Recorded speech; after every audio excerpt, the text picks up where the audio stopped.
Class, welcome to lesson 9. This week we are going to jump into a little bit more discussion on Google Ads with a relevance and quality score, and then we'll talk about installing Google Analytics. We'll do a lot of work with Google Analytics as this semester rolls on, and so we're not actually going to do a ton of analysis right now. This is just about installing Google Analytics and getting things ready. So those are the two subjects this week. Let's jump into relevance and quality score.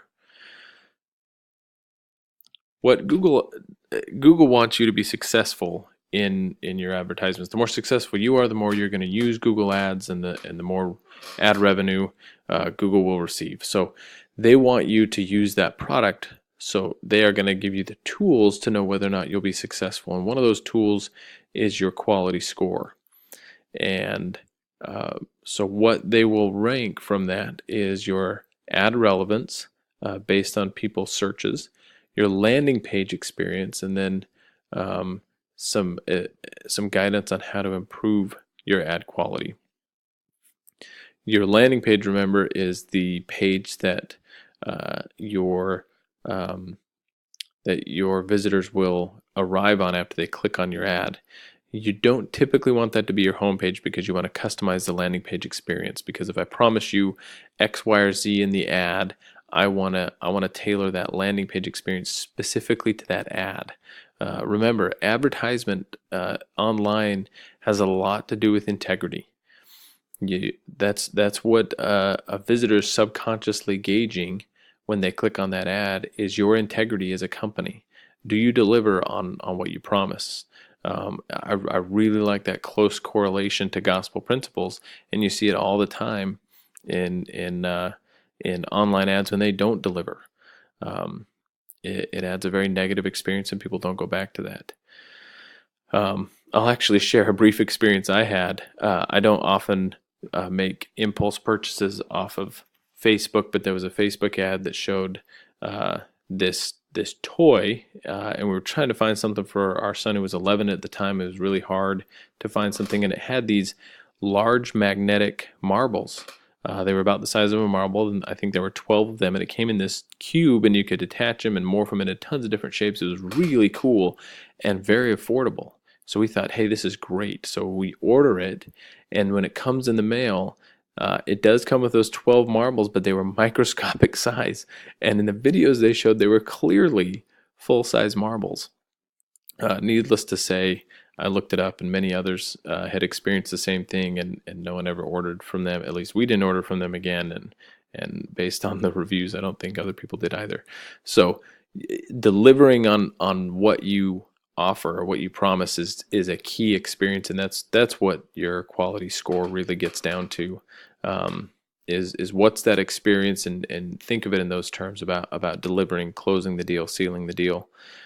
So for this, you'll do a Word document that's at least 150 words, and you'll answer this. If you have a quality score of 4, what are 3 things you could do to increase your quality score? And then for each of those items, explain why you believe that making those changes will increase your quality score. So that will be relevant to quality score. You'll have a discussion board on that. Let's go to installing Google Analytics.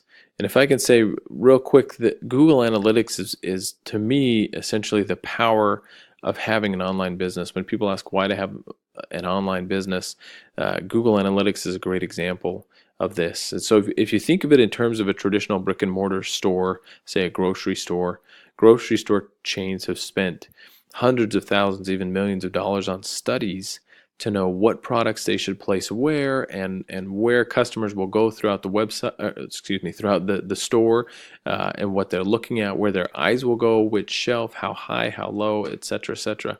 And that takes a long time, obviously, to study, and you get sort of imperfect data. But when you're measuring what a visitor does on your website, you can get perfect data as far as what they click on, how long they spend on each site, how they got to your site, and Google Analytics will tell all of that to you for free. So it's a very powerful tool to use, and we'll do some studies with it as the course progresses. What we want here is to help you set up Google Analytics on your site, and essentially it's a very simple process. You'll go and generate a code snippet, and then you'll paste that code snippet onto your site, and that's it. So for the Word document that you submit, you'll paste the tracking code. That's what you want to generate and then paste. That tells me that you got your tracking code. Explain where on your website you pasted the tracking code. This will vary from site builder to site builder. So if you're having trouble figuring out where does this go on my website, reach out to your site builder. Typically, most site builders know this is a key component to your website. They're going to make it very clear. They're going to have an analytics tab, or they're going to say click here to install Google Analytics. Most site builders know this is a core function. If you're struggling, reach out to them directly and say, hey, where can I put this on the website to make this work? And then briefly explain how you linked your Google Analytics to your Google Ads account. That's a powerful connection we'll talk about later on, because analytics will play into your ads, tell you how successful those are, and they feed off of each other.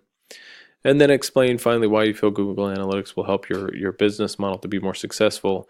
If my little 3-minute rant here about Google Analytics wasn't enough, you can certainly add your own feel on Google Analytics and how it'll help your site specifically. So that'll be it for Google Analytics and relevance and quality score. You'll have your reflection, and that'll be it for week 9.